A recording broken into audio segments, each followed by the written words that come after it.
Hello everyone and welcome. I'm Linda Ellett, Head of Consumer and Retail Sector at KPMG, and I'll be your host today.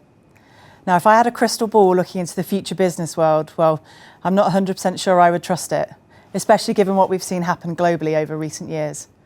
Pandemics, lockdowns, warfare, supply chain challenges, geopolitics, and so much more. With so many potentially damaging distractions, how do our business leaders keep their eyes on the ball and focus on keeping their businesses growing? Every year, we take a glimpse into their worlds through our Global CEO Outlook survey. We get feedback from over 1,300 global CEOs, 150 of them from the UK, and we see what's keeping them awake at night and what are their own crystal balls telling them about what's around the corner. Now, whilst there's clearly still a journey to go on with diversity amongst CEOs, the survey did cover 11 industries and markets and gives a broad perspective. This year, we conducted our survey in July and August, and wow, a lot has happened since then. The fact that 81% expected a recession in the short term probably hasn't changed, and many have taken or plan to take steps to mitigate the effects, including pausing their digital and ESG strategies and implementing recruitment freezes. Despite that though, the CEOs are positive about the medium and longer term outlook. 62% thought a recession would be mild and short, and 3/4 were confident in the prospects of the UK economy over the next 3 years, with a similar proportion confident in the growth prospects for their own business. But as I've mentioned, a lot has happened since that survey was carried out just over 2 months ago. We've had a new Prime Minister and a new Chancellor come and go in a matter of weeks. We've seen the rapid rise and fall of Trussonomics, with its aim of driving growth using the biggest set of tax cuts since 1972. Then we had a new Chancellor who U-turned on most of those tax cuts and revealed that spending cuts are likely. We've had rising mortgage rates hitting their highest level since 2008, and we've seen inflation go back into double digits. And of course, earlier this week, we found out that Rishi Sunak is our new PM, our third in as many months, and along with his revamped cabinet announced yesterday. I'm sure there is more to come. Not least, we've got the planned fiscal statement for next week. But overall, what business needs now is a period of stability to secure their growth plans. Given all of that, have CEOs' attitudes shifted? I was once told that most CEOs focus on 2 key priorities at any one time, the ones that are most critical to their business, and they just have to delegate others to their leadership. But today, I'm delighted. I have with me 4 great guests to help us see if all of that still rings true and share the CEO's view on turbulent times. Joining me today in the studio, we have Ian Stewart from HSBC UK Bank and our very own Jonathan Holt from KPMG in the UK. And joining us virtually, we have Seb James from Boots and Aki Hussain from Hiscox. I'm going to be asking them for their views on the economic situation and whether that's impacted their plans in key areas like ESG, digital transformation and people.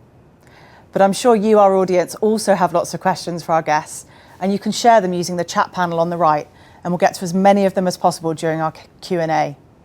For any of you who are new and aren't familiar with the SpotMe platform, we'll also use the chat box to share top tips on how to get the best out of this event. Right, lots to pack in, so let's get started. John, Ian, Seb, Aki, many thanks for taking the time out to join us today. So the respondents to our CEO Outlook were expecting a recession, and they were rethinking their investment plans with that in mind. They did, however, think it would be fairly short term, and they were positive about medium and longer term growth prospects. What I'd like to know is that in line with your expectations? Obviously, there's been a lot of change and uncertainty over the last few weeks. Ian, maybe I could come to you first to get the ball rolling. What are your thoughts? Well, Linda, thanks very much. First of all, we bank 700,000 businesses in the UK, and we take a lot of feedback from those businesses. And I would say that in line with my own business, I think it's going to be a difficult 6 months. I think we have to see what happens over the next few weeks, and then interest rates impact that has. But I definitely foresee 6 months quite hard going. I think thereafter it will start to come. We will come through that reasonably quickly. I got a very good presentation last week from a company I'd never really had their information before. They gave a slightly different perspective on it. They were saying that interest rates may even start to fall by Q4 next year. I thought that was really interesting. So I am optimistic. I am very optimistic. Your opening question, does that change how we look at our investment plans? I think we're being a little bit more cautious for a period of time. It's not stopping me from investing in technology, but we are thinking carefully about human capital, where we're deploying it, where we're not deploying it, because we have to keep the digital revolution going, because our customers expect no less. So I can't slow that down, but I can slow other things down just a little bit, just to get through the next 6 months, and then hopefully confidence will come back. It's in short supply right now, but if confidence does come back and our customers start to expand, then we will expand with them. Yeah. Thanks, Ian. So yeah, definitely a tough winter ahead, but hopefully some positives towards the end of next year. And Seb, maybe if I can come to you. I mean, many of the consumer businesses I'm talking with are concerned about the impact the cost of living crisis is having sort of already on consumer spending. And I'm just interested in what you're finding and what's the feeling about all of this at Boots? Yes, thank you. And thank you for inviting me. I think you start off by saying that most CEOs need to think about two things at once. I don't think we can afford to do that anymore. I think there are 5 things we all need to be thinking about, all of which have an impact on the economics of our businesses and on how consumers are feeling. And they are, and forgive me, this might take a little bit longer, but I promise I will shut up in due course. But the first is obviously the direct impact of the economy, and particularly where consumer confidence is now. I'm a bit gloomier, I think, than Ian in terms of how long this is going to last. I think we've got a situation where a number of factors are likely to influence consumer confidence for some time ahead. I think that the cost of living shock is going to be very acute, and certainly this winter. And I think as we go into the spring next year, and we have yet to see how what that's going to do to the overall economy and consumer view. I think it's our job to be optimistic about our own businesses, at least, and I think there's lots that businesses can do to encourage and entice consumers to continue to spend and to particularly have a great Christmas and so on. I think the second is, and these are all tied together. The second is the polarization that we're seeing in the political environment, the rise of identity politics. And why do those things matter? Because they create chaos, they create instability. And as we all know, the one thing businesses love is stability. And I think everything that we've seen after the Brexit debate and in the last few months in British politics is in some way related to this notion of schism between different very emotionally held views around a whole range of things. And I think that makes a big difference to our consumers. And every decision that we make has to be made in the light of how will everybody feel about this. And it's extremely hard to get that right and not put people off. The third, which you mentioned, is geopolitics. It's having an impact every day. The impact on supply chain of the things that are going on in China. Of course, the incredible rise in energy costs as a result of events in Ukraine and so on. We will need to keep a very close eye on what's happening in geopolitics, because it has a direct bearing on how consumers are feeling and shopping in the UK. The fourth is pandemic. It's not over. We know that, again, pandemic, the way that the different countries are reacting to it has a direct impact on our businesses. We certainly know that we have had to invest much harder in working capital because of much less reliable supply chains out of China. And we also know that even though lockdowns are probably a thing of the past, that consumers behave in very different ways, and people get sick, and they will get sick this winter. We will have gaps in our And then finally, of course, climate and climate change and biodiversity, and the decisions that we all have to take in order that we, like what we see when we look in the mirror in the morning. And so that combination, those 5 things, I think paints a very complex and I think probably quite a gloomy picture for the next year or year and a half. But I do think thereafter we should begin to start realigning our businesses so that they're not so felt. Thanks, Seb. And I think that does beautifully illustrate the complexity, as you say, of all these different aspects. And certainly, being in the same sector as you, that consumers are going to be looking to spend over the coming months with Christmas and treat themselves. And yet global challenges mean actually supplying those consumers is something that businesses are having to focus on. And I think, the message really out there to businesses, you've got to go out and compete for that consumer pound and make sure that you are one of the businesses that can come through strongly. So really, I'm going to say good to hear your views, but perhaps not as positive as we'd love you to be saying. No, I mean, storms are good things, right? For particularly for businesses that are strong. Our view is that we will ride the storm and we will come out with our sales perhaps a bit tattered, but actually stronger than ever. I think some of our competitors may sink, and without wishing to be unkind, that's generally a pretty good thing for us. Yeah, no, understood. And starting to touch on some of the global issues there, and maybe Aki, if I could ask you for more of a global view on the economic outlook, what are you expecting particularly from the US and from European markets over the coming months? Hi, Linda, and good morning, everyone. Look, overall, I would agree with Seb's perspective there, that the world is more complex and uncertain than it was just a few months ago. And we're kind of dealing with that in a number of ways in our business. And Linda, as you said, we're a global business with a substantial business in the US and in continental Europe, as well as the UK.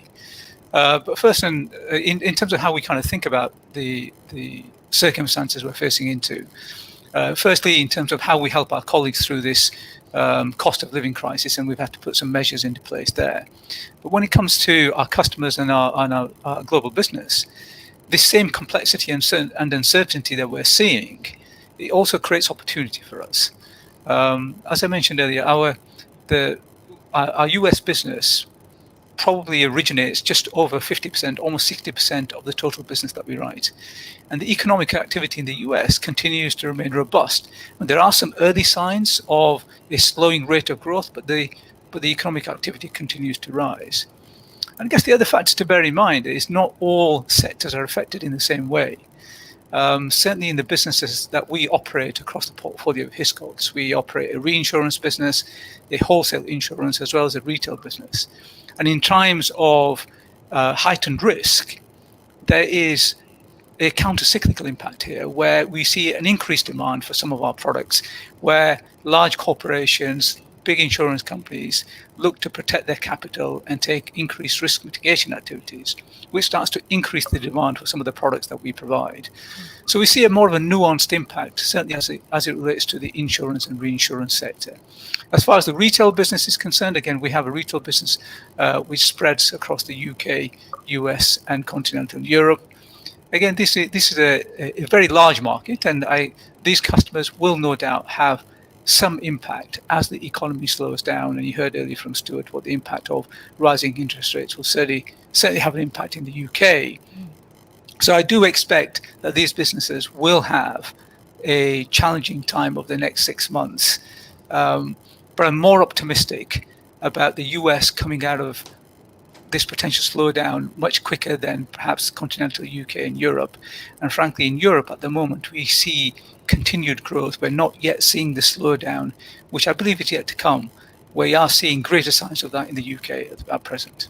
Thanks, Aki. That's really helpful to get that much broader picture. And I think, John, interesting, we've got 3 views there and showing the nuances between different sectors. Obviously, professional services get to look across different sectors in the UK and more globally. I mean, what are you seeing from your position of CEO of KPMG?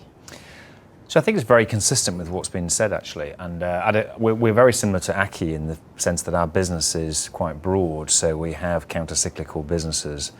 So we have businesses that provide assurance, some of our tax businesses, but we also do a lot in things like deals. So we have different businesses for different cycles.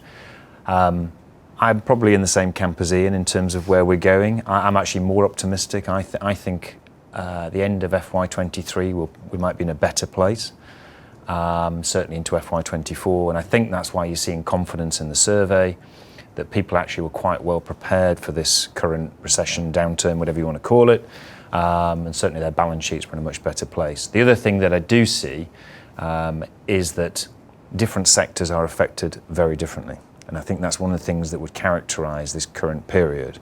If you're in certain bits of financial services, if you're in technology, if you're in energy, if you're in healthcare, some of those sectors are actually doing quite well. If you're in your sector, Linda, consumer, or anything to do with consumer businesses or retail, then it's much trickier. And I think we heard that from Seb. So it's not like a traditional downturn in some ways, where you would assume there are some defensive stocks which do quite well and everybody else struggles. Actually, it's much more nuanced in terms of who's doing well or where the opportunities are versus those that will struggle. And we've all got to be very aware of the difficulty that people are going to face in the current environment, and we're seeing that coming through in business as well. No, thanks, John. And I think key messages there for business, just got to keep focusing on that customer, focusing on delivering, and look to emerge from whatever hits us as strongly as possible. So thank you all. That's been really insightful, and I'm sure it's generating lots of questions from our audience. So please do keep them coming in on the chat panel on the right, and we will endeavour to get to them later. Now, I do want to touch on the topic of ESG. It is a key priority for businesses, and what we've heard from our guests throughout this year has been that we can't ease up on it. And actually, despite all the challenges that 2022 has thrown us, we actually need to double down on our efforts. But given rising inflation, high interest rates, all of this uncertainty we've just covered, our business is really able to accelerate the pace of change on ESG. John, maybe I can come to you first and ask, what's KPMG's attitude to that? Do we need to pause, or can we accelerate? So we as a business are definitely accelerating. There's no doubt about it. We see this as something which is here forever and it's not going to change. It's interesting in our CEO survey that we had about a third of companies which were looking to pause or slow down, and yet 80% of companies recognise that there's increasing demand for transparency, accountability, etc. So there's a recognition that you can't ignore this. So I suspect some of it is just pragmatic about companies and businesses' position. When I speak to people, and CEOs and CFOs and chairmen, ESG is always on the agenda. So I don't think it's gone down the list of priorities personally. I just think some companies are having to make pragmatic decisions. It's not one that thankfully I've had to make, and I actually can, frankly, double down actually in my investment on ESG. Yeah, well, that is good to hear, and that is the message that keeps coming through in these. The other noticeable thing I thought in the results was actually much more of a balance in the focus between the E, the S, and the G. And also that we had 72% of global CEOs believing that the stakeholder scrutiny on ESG is actually going to continue to accelerate this focus, but actually kind of prioritising where they should focus their efforts. That's all kind of quite difficult, and a matter, trying to think about sort of the shift in focus and whether it's been too much on environmental and how we move that accordingly. We do tend to talk a lot about climate, but there is a lot to do on the S. CEOs we surveyed acknowledged that there had been progress on diversity and inclusion, which is part of the S, but maybe that's moved too slowly. And over 3/4 recognise that they have a responsibility to drive greater social mobility in their organisations, which was good to hear as well. So what can CEOs be doing to speed up change, especially with this economic uncertainty front of mind? Maybe Aki, could I get your thoughts on that to start with, and hear a little bit about what you're doing at Hiscox? Of course, the whole sort of concept of ESG is a core component of our business. In our view, at Hiscox, is you have to adopt a multi-pronged approach. The E component, the environmental component, has been core to our business for since inception. We provide key products and services to help customers against the risk of flood and wind damage to their properties and businesses. So over the years, we've had to invest and build a market-leading catastrophe research team, which helps us develop products and meet our customers' needs. What we're also seeing actually is the shift to a low carbon intensity economy is only going to accelerate over time. And we're seeing significant development in this space. And we're doubling down indeed on our own investment in building up our own capabilities to underwrite and provide insurance and reinsurance in this segment of the economy. And then, of course, we look to our own carbon footprint, and and Hiscox itself is a carbon neutral organisation through a sort of certified offsetting program.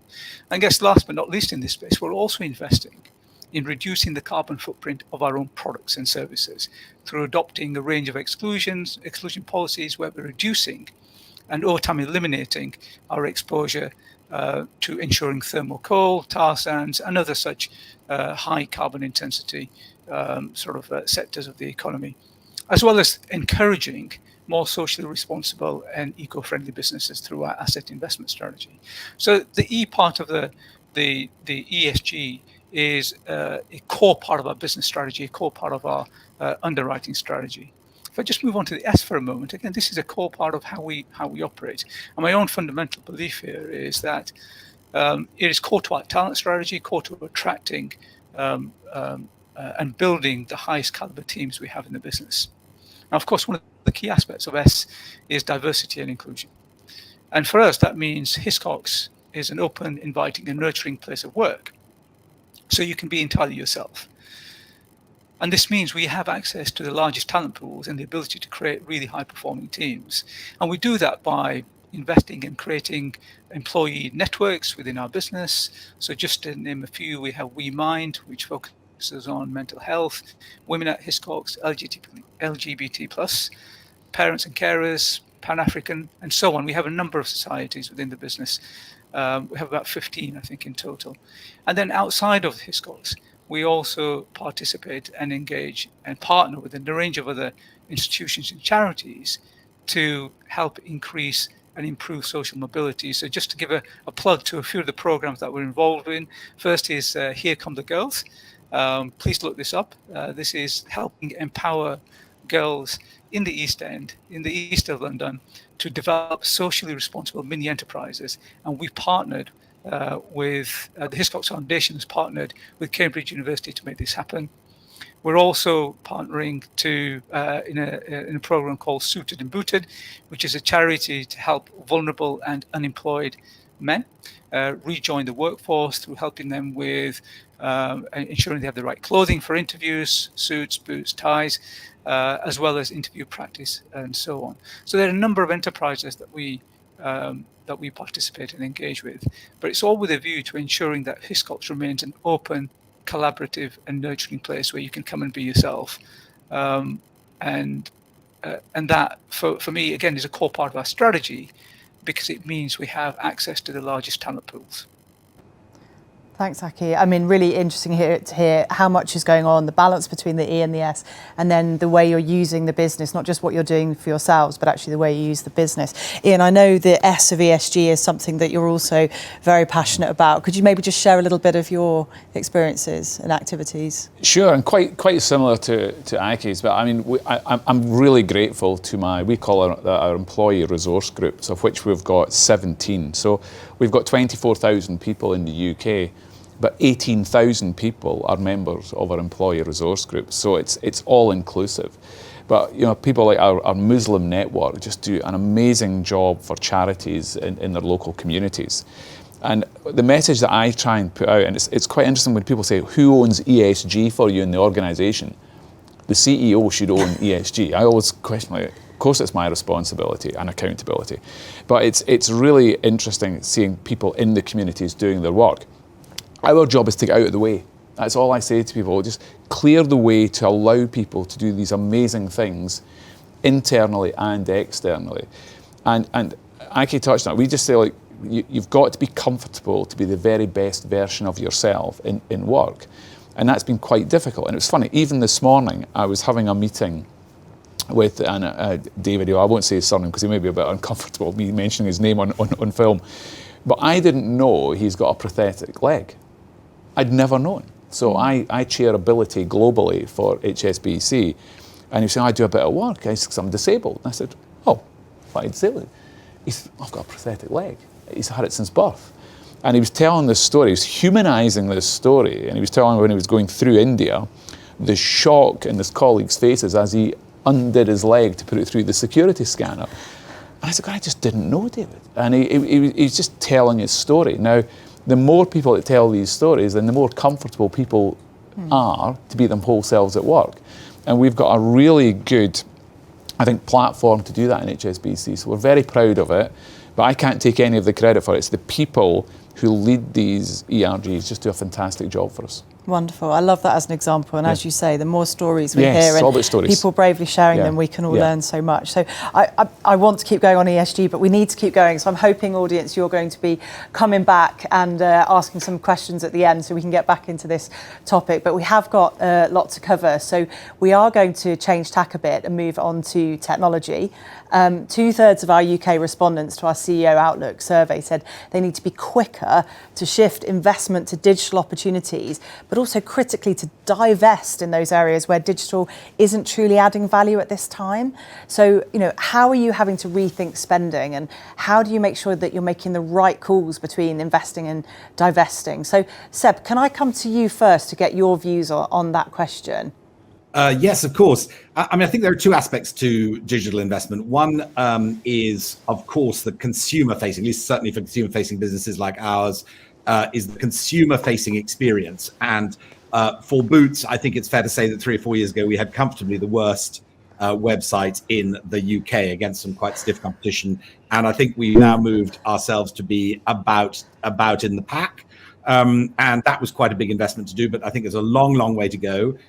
Customers amazingly reward you for those investments immediately. So if you give them a better experience, then they will shop with you more. And we've seen extremely encouraging growth in our digital business. The other aspect is, of course, the digital manipulation of data, and how do you use really deep data to be able to provide things that make your customers happy and help them to live better lives. And at Boots, we for 25 years, we've had our Advantage card. 3/4 of British women over 15 are active users of our card. So we have a very deep insight into what customers think of themselves and what they would like to be. And I think we've been using that in a pretty room one kind of way. And I think over the next 2 or 3 years, we're going to be doubling down to really use that data to start inferring how could we really make your life better as a customer. Brilliant. Thanks, Seb. And I think so interesting as well, because of course, as we improve digital for consumers, of course, we're all people, we're employees, and we expect the same great digital experience wherever we go and whatever role we are in life. So, I suppose, Ian, maybe coming to you in terms of technology for your business, where are you focusing your attention? I'm trying to squeeze as much value for money out of technology as I can, because the amount that we invest every year is enormous, and we have to because the customers expect no less. It's quite interesting. The UK is probably about the most modern banking environment on the planet today. That's good and bad, because the bad actors have a big part to play in that, with fraud as well. So we've got to be really alive to that. But I think we're up to about 88% of all our activity is digital. So we have to keep investing. And if we don't, we lose customers quite quickly, or we lose their activity, because there's so much choice. But the great thing about digital, and I'll just share a little story from 2 weeks ago. So we've just launched a new product. We were a little bit nervous about putting any marketing behind it. We thought we'd go soft launch to start with. It's called Global Money. You can move around the world with this card, and it's cheap as chips to transfer money. Shop like a local is really the strap line. But we didn't want to go out and push it out into the market. 2 weeks, I checked last night, 25,000 downloads. It's like, wow. That's the power of digital, is that people find out very quickly. And honestly, there's no marketing behind this. But it's a good product, so I'm not surprised in one respect, but that's why you've got to be really, really good at it. And that's the world we live in today. It's got lots of other follow-on questions, because a lot of customers are not digital. So are you leaving customers behind? We can't afford to do that, so we've got to take everyone with us. And that gives you another dilemma, because you've really got a twin approach to your customers. You've got online and you've got at home. So lots to think about, but very exciting space for us. Yeah, and what a great example in terms of product adoption. I think when people want something, they will just pull it. I had a conversation with one client where they were asking, how do we get customers to use our digital? And we said, maybe we need a reframing here of maybe let's find out what customers need, and then let's get your digital strategy to that. So I love that example. John, on this question of having to sort of rethink spending and how you make the right calls on what to pause, what not to, how are you finding that decision making? Well, it's interesting what you said. I mean, when I speak to people, I tend to find, if you speak to a CFO and they've got £1 billion of, let's say, discretionary spend, a bit debatable what that is, half of that will be on technology. And that actually would be true of KPMG. If I looked at what we spend our money on, both in the UK and globally, I would think half of that money would be spent on technology. And I think you have to, because you have to be able to respond to either B2B or B2C relationships. I think you have to build resilience into your systems, and also, and one of the things that we do an awful lot of work with our clients with is this transformation from on-premises to on-cloud is the thing that people are spending huge amounts of money on, and it's an opportunity to transform the ERP system, transform their front end of their business, their value chain. So that transformation affects every business. I was very interested in our CEO survey, where I think it was, in many ways, the sort of the people bit of it and the ESG bit of it were a bit predictable. And I said before, maybe a third of people were sort of pausing. Maybe they didn't want to pause, but they're having to pause. Technology was even more bifurcated in the sense that 40% were pausing and 60% were aggressively going forward. So you can tell those businesses that think, actually, this is the opportunity to invest through the cycle, come out the other side of it, and actually, you'll be in an even stronger position. Can I just add one bit to that? I think the big challenge I face into is it's such a regulatory environment that I think about 65% of my budget is now on non-discretionary. It's keep the lights on. I have to spend that. And what I'm trying to do is I'm trying to keep more and more of that money for the discretionary, what I would call the exciting things to develop the business, the needs of the products that the customers need. You spend so much just keeping the lights on, new licenses, new servers, all these things. And the more you can go on the cloud, actually, you could be freeing up a lot more for discretionary investment going forward. Yeah, that's a great example. Thank you.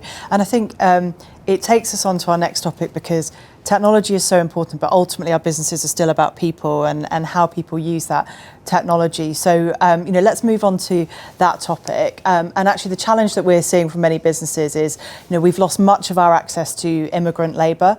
Many skilled workers are actually reevaluating their lifestyles following COVID, and they've changed professions, left the workforce entirely, or maybe just slightly reduced working hours. And actually what I'm seeing is businesses across all sectors struggling to fill roles. So even if recruitment is paused, there's still very high vacancies. And actually even amongst suppliers, I've got one of my clients was saying that, the workforce keeps moving between the different suppliers depending on who's offering that extra 10 pence an hour. And that's meaning they can't always get access to the products that they need, depending on which supplier is struggling to fill their roles at that point. So I'm really interested to hear from all of you what impact that's having on your business in terms of recruitment and retention, and what are you doing to address the issue? Maybe Seb, a huge topic in retail, so maybe I can come to you first on this one as well. Yes, of course. And the answer is it has been a very critical issue, particularly in highly skilled jobs like pharmacists are in incredibly short supply, pharmacy teams, etc. And actually, we're seeing that right across the NHS with GPs and so on. We lost basically after the pandemic, I think around 3 million people from the workforce, which is a lot. And it was roughly a third from the European workers going home, a third from early retirement, lots of people reevaluating their lives, and a third more kind of millennial people saying, all you people have got it wrong, and we've got to think about our lives in a different way, and we want to go and make guitars in Cornwall or whatever it is. And so that has been a real issue for us. We last year we had to take a pretty unsophisticated view, and there was definitely a kind of a race to the top in terms of increasing salaries for people, or the pay for people who came to work over the Christmas period. I think since then we've got a lot more sophisticated, all of us, in terms of making sure that our workplaces are really great places to be, in really seeking out particular groups, and Boots have done a lot of work to make it a very attractive place for for older people in our workplace who actually match our customer profile in many areas really well. I think we've just got better at understanding what people want, and my sense is it's easing a bit as we go into this year. Thanks, Seb. That was something positive from you, which I don't think we'd had yet. So that was good. But Aki, you're obviously very different sector, so very different sort of types of people that you need in the global business. How are you finding this is impacting your business, and what are you doing to make it an attractive place to be? Well, Linda, in many ways, the trends are not dissimilar to those just highlighted by Seb. I mean, we're affected by some things that are somewhat specific to the insurance sector. As I mentioned earlier, we do have a sort of counter-cyclical component to our business. So whilst, as we were saying earlier, the environment is more complex, we are seeing a boost in growth potential across a number of our businesses, and therefore the search for the best underwriters and training, developing, nurturing, and attracting them continues in an unprecedented fashion. It certainly did over the last year, but again, that is beginning to abate. The other sort of core area of skill, which has been in short supply, probably across many sectors, is technology related. So whether it's data scientists, coders, technologists. Again, this is an area that we've invested in quite significantly over the last 10 to 15 years. And the digital strategy within Hiscox is again a key part of our strategy, and we are one of the leading providers of insurance through a digital platform in many of the countries that we operate in.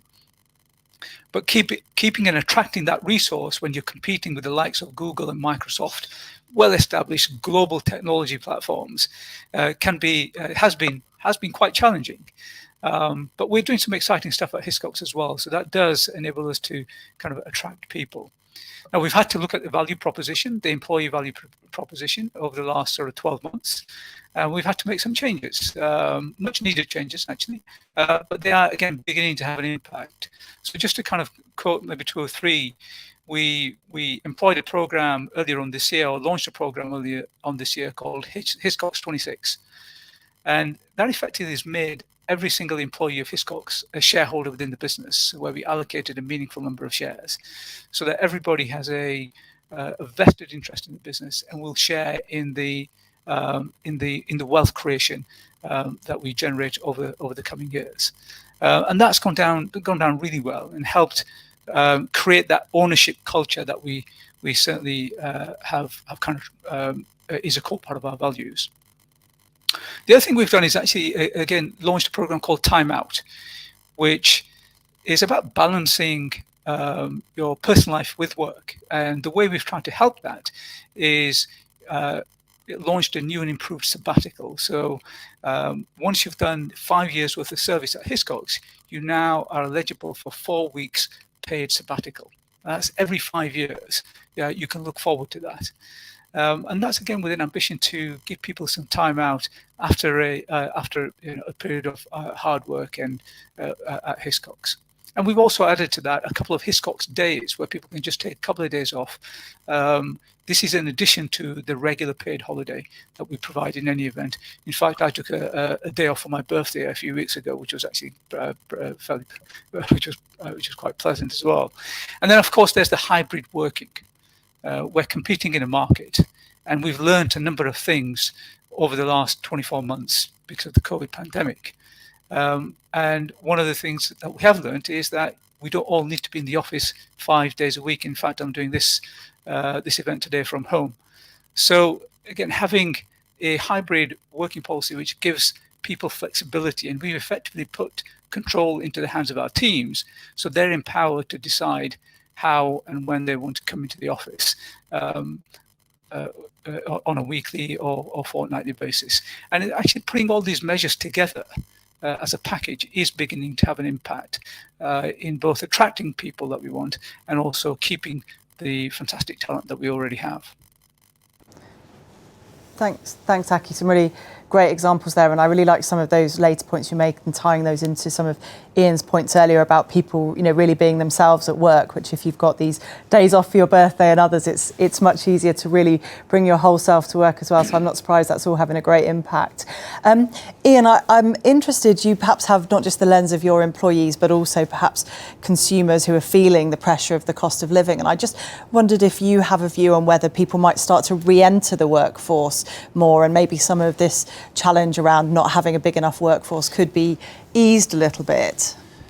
Well, I think people, as they've reevaluated before, I think many will have to reevaluate again. I mean, I think it's been pretty torrid the last 6 months. I think when we've been speaking to customers, the general consensus is plans have just been delayed for 18 months.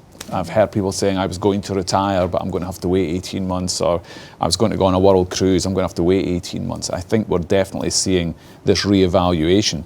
I would welcome more mature people coming back into the workforce. I think it would be really good for the economy. We wouldn't have to spend fortunes on training because a lot of people would have the skills. I think they bring a maturity that our customers would really like. So I for one, would really welcome that.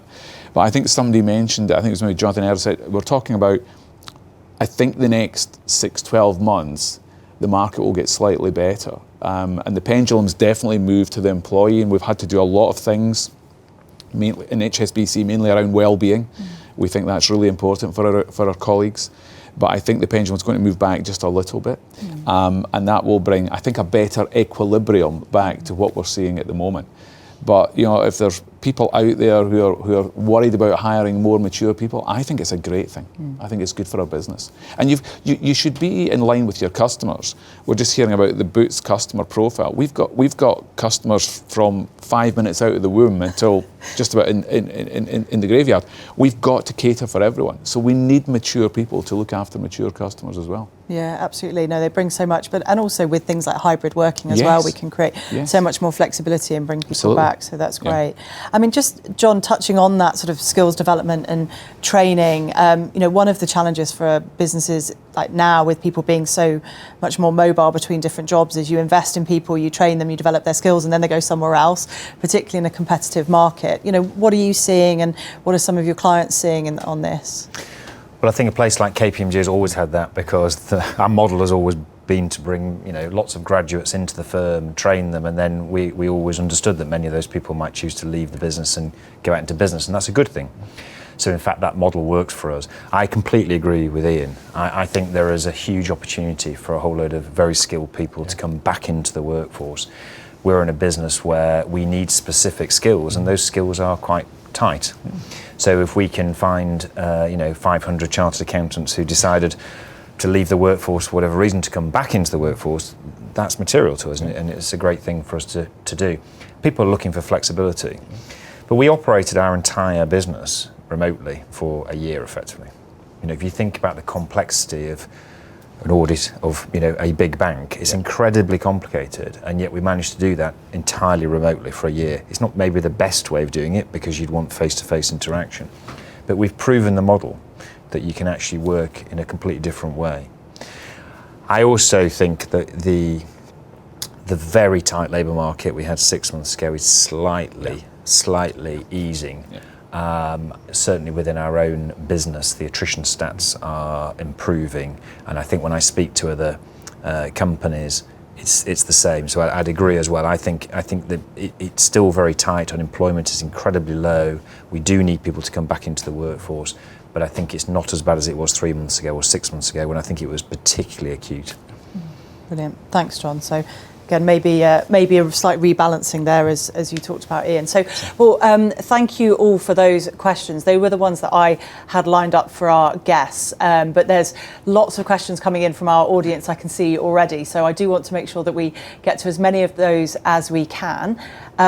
So let me just start to sort of pick and choose, and we'll jump around a bit. I mean, this is an interesting one actually, because in previous years our CEO survey has always, or in recent years, has always touched on cyber and the cyber threat to businesses, and yet that isn't a topic we've covered today. I don't for a minute think that any of you don't have it front of mind as a key topic, but maybe we could just cover that in a little bit more detail. So Aki, maybe I can come to you first of all. Hi, I mean the cyber risk is very real, and it's here. I think all of us will probably agree that technology, real estate, and data assets, or data are strategic assets for organizations. They're probably the chassis that most modern organizations are now operated on. So protecting and developing that real estate is a strategic priority. And there are some quite sophisticated bad actors in this space. However, from our experience, we do provide cyber insurance. The most prevalent cause of a cyber threat manifesting in an organization is employees clicking on a malicious link on through a phishing attack. So we do invest quite a lot in this within Hiscox, and also encourage our customers to do the same in cyber threat awareness training for larger organizations, 24/7 monitoring, the way you design your networks to have them segmented, and also to undertake simulation exercises. In fact, we undertook one at Hiscox just a few weeks ago to simulate how we would operate or react in the event of a cyber attack. And then also for our customers, we implemented something called a Cyber Academy a number of years ago, where we've now had, I think, just over 25,000 employees of over 6,000 customers who've enrolled and participated. And this is really designed for the very small businesses who don't have their own IT departments to ensure they have the appropriate training and awareness. So we take this very, very seriously. No, thanks, Aki. That's good to hear. I mean, I think banks also will feel targeted. So Ian's sighing next to me. Ian. Well, look, I mean, I think generally operational resilience is my number one worry, and that always surprises people. But when you've got such complex machinery at the root of your business, at the heart of your business, if anything falls over, and if we're down for 5 minutes, it's really bad news. If you're down for an hour, it's a catastrophe. So we can't afford that. And unfortunately, because we've got this thing in the UK called faster payments, fraud and cyber is alive every single day in our business. So we have to invest an obscene amount of money on cyber, and we have got no option, because if somebody gets through, then it brings your bank down. But the other thing we've got to do as well is we've got to protect 15 million customers every day. So if you think about every day, there's people moving money, doing their banking online. We have got to protect those 15 million people, because if somebody gets into your bank account, you're going to have very little sympathy for the bank. You're going to come after us very hard, saying you let those people in. So we build these defences all the time, and if people are familiar with DDoS attacks, I mean, they're every day for us. And you've got to have a fantastic defence mechanism around it. It's quite Star Wars in its makeup, but you need to be there to protect your customers. Yeah, absolutely. And customers aren't forgiving on these things at all. Yeah. I mean, Seb, I'm guessing as well, because with all that data that you were talking about earlier that you have on your customers, which is hugely helpful, it must also be something that keeps you up at night. So how do you focus on cyber? Yeah, it scares the living daylights out of me. In a previous life, I have had a cyber attack, and we lost millions of customer records. It is probably the worst thing that's happened in my career, and I think that we think about this every single day. As Ian says, of course, does your business go down? We're not quite as sensitive to that as he is. But the other thing to think about, of course, is not just you.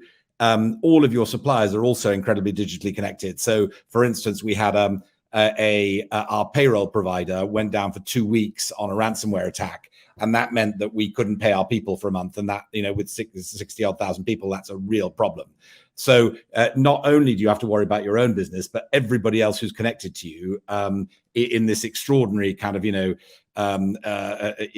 network that we all live in. The vulnerabilities are absolutely everywhere. And it really worries me.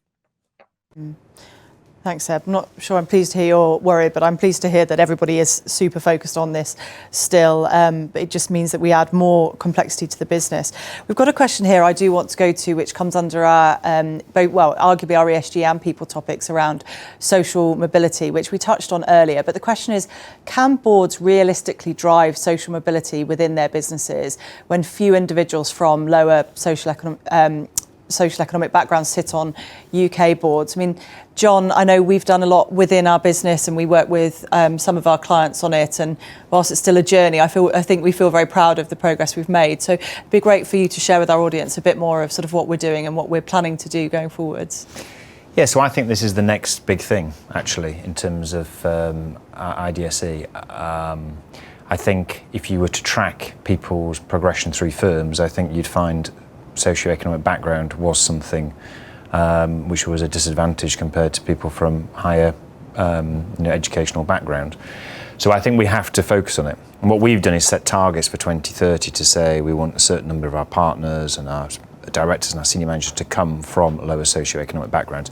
All sorts of complexity about what do you call a lower socioeconomic background and how people perceive themselves and their families. So it's a sensitive area, but it is something we have to deal with. And I think at KPMG, actually, what we found is that our board actually is quite diverse from a socioeconomic background, despite the fact that a smaller number of our partners come from a lower socioeconomic background, which maybe tells us that actually those people are very successful. So I think this is something which businesses will need to address in the same way they look at gender and ethnicity in the past. This probably is the next thing that people will look at. Yeah, I think it's a fascinating topic, but it's quite well known I left school on my 16th birthday, so I didn't go to university. I went to university at night school, and it's quite a tough journey because education is so important. And I do some work for Speakers for Schools now, and I always say to the youngsters, work harder at school, because the harder you work now, the less hard you'll have to work later. Get as much as you can under your belt. But I think it is an important topic, and I think people do feel trapped sometimes in their social background. So I think there's a lot we can do, and I think we should keep pushing it really hard because there is so much talent out there just with that nurturing and care to bring them through. But I wouldn't recommend my route. I would recommend as much education as you can get, but there are people coming through, and I think it's terrific.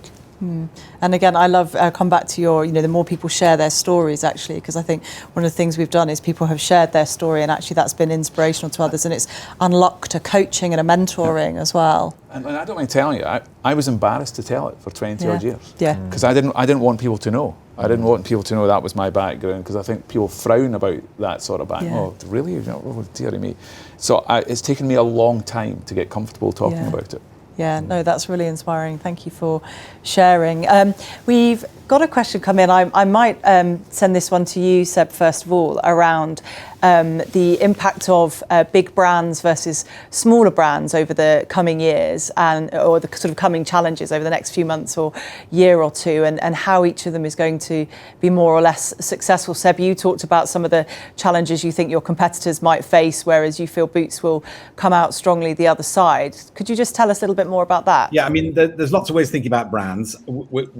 As you may know, Boots over the last few years has been really focusing on getting a lot of beauty brands into our businesses and really driving our beauty business. And it's been very exciting for me to see how this explosion of brands that are using TikTok and other social media to build presences and to bring down the barriers to entry in creating new consumer brands. And I think that's not going to stop, and I think it's very, very exciting. Of course, what happens eventually is those smaller brands become bigger, and some of them really go ahead and succeed. It's only taken Charlotte Tilbury a very few years to go from being basically a totally maverick brand to being one of the most talked about brands in the world. So I think at the end, it's neither whether you're big or small, it's are you smart and agile? And we're seeing some big companies be smart and agile and be successful. We're seeing some small companies do that. We're also seeing big companies that are being slow and ponderous, and they tend to be dying. And it's been absolutely fascinating for me to see how brands, well-established brands like CeraVe have really got engaged in TikTok and pushed ahead and done amazingly well, and small brands, but also which ones have not been successful. Brilliant. And I think really encouraging for all of our audience running businesses out there that, being smart and agile is what's going to see you through. So I'm sure they will be. Just conscious of time, I'm going to keep moving through these. There's a question here about investment priorities. And actually, it was interesting to hear from Ian about how much is sort of constrained on the spend. But maybe, John, given your overview of a number of different sectors, you can pick this one up. And the question is, how do you see the split being focused between internal improvements in businesses, investing in systems, systems, for example, compared to improvements to acquire new customers and clients, and I guess therefore linked to a growth agenda? What are you seeing the sort of change happening at all? Well, you have to do both. You can't. If you just do one, you'll have a problem in your business. I think there is an awful lot of hygiene spend. To go back to what Ian said, I think he's absolutely right. There's an awful lot of hygiene spend that you have to spend, and I think there's an awful lot you have to spend on systems. There is this. One of the big things that's happening in business today is lots of ERP systems are coming out of support. And many people had systems which were on premises which need to move to being on the cloud, and that is a huge transformation in British business, not just British business but around the world, and people have to do that, as I said before. So but the point is, if you're going to change your systems, then that's an opportunity to also change your business in every other way, whether that's ESG, whether that's customers, whether that's resilience, whether that's your processes, your value chain. So I think the best way to think about it is there are things you have to do from a hygiene perspective, but treat it as an opportunity to actually transform your business. And obviously that's a lot of what we do when we're advising clients. We help them with that journey to try and make it the most advantageous transformation. Yeah, no, that makes sense. And actually that the two are quite critical for that ultimate customer or client experience. They come together. So just, it's sort of related actually. So maybe Aki, I can ask this question to you, because there's a question for, as CEOs, what's your views on managed services versus in-house skills, which again, given we've talked about technology and labour challenges, how are you seeing that as a business between managed services versus having those in-house skills? You actually need both. In-house capability is essential to any business, and I think you've got to figure out, when you're running business, what those core capabilities are that make you unique, that are your sort of unique selling point to the consumer or to your clients, and build those capabilities in-house. But inevitably, there are specialist skills that are needed, particularly in this age of rapid technology displacement, where there are companies out there, such as AWS or Azure, Microsoft Azure, who provide fantastic managed services, and those are capabilities you can't build in-house. So ideally, it is finding out where that line is, where that balance is between building in-house and using managed services, and just making that decision consciously and not drifting into it.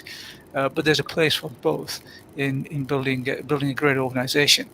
Linda, whilst I've got the floor, I just did want to comment very briefly on a question that came earlier, which was social mobility, which is something that is close to my heart. Slightly different to Ian, but I have a firmly working class sort of roots, being born and brought up in Yorkshire, and then kind of gradually making my way initially through KPMG and then other organisations. I think boards can absolutely have an impact on driving a social mobility agenda within organisations. You don't need to understand what it's like to live as a working class person, but you can set targets, and organisations as a whole generally are really good at focusing on those targets. And so I do believe, and we do this at Hiscox, and I'm sure we do that, many of the other organisations do this as well. You can set these targets, and the organisation will gradually shift and widen its pool. As we have done for gender, slowly but surely, we've seen that move over time, as we're beginning to do for ethnicity.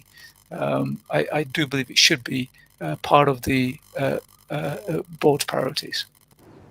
Yeah, no, thanks, Aki. That's really, really good to hear, and good to kind of hear the passion in that as well. So apologies to our audience, because I'm afraid that is, we are running out of time. So thank you for all the questions that you've sent in.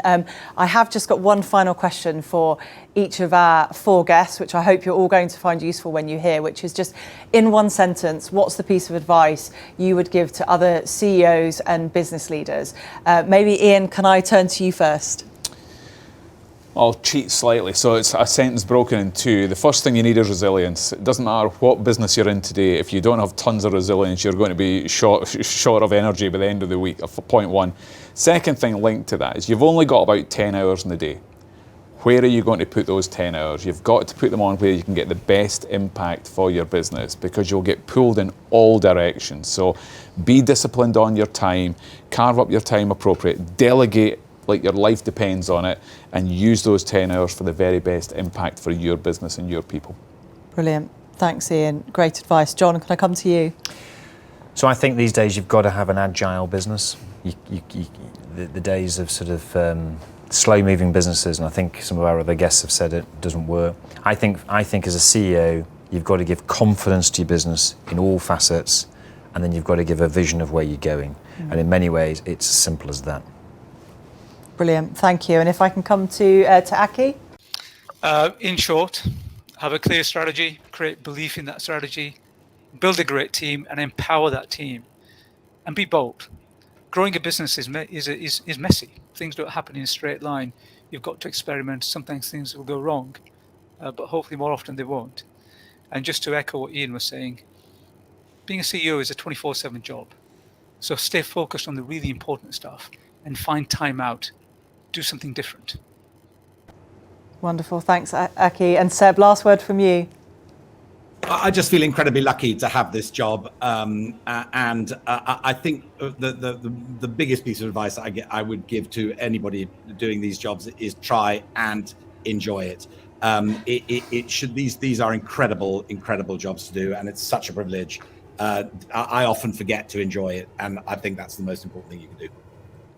Wonderful. Well, that is a great way to finish, and some great advice there. Thank you to all of you. It just remains for me to say a big thank you to all of our guests today, Ian, Seb, Aki, and of course, John. Thank you for joining us. Please do visit the resources tab for all our latest insights, content, events, including our UK CEO Outlook report. You'll also find our recent global economic outlook. We'll be back here for our next event on Wednesday, the 7th of December. We'll be back to our usual lunchtime of 12:30 p.m. and we hope to see you all then. Thanks for joining us today and take care.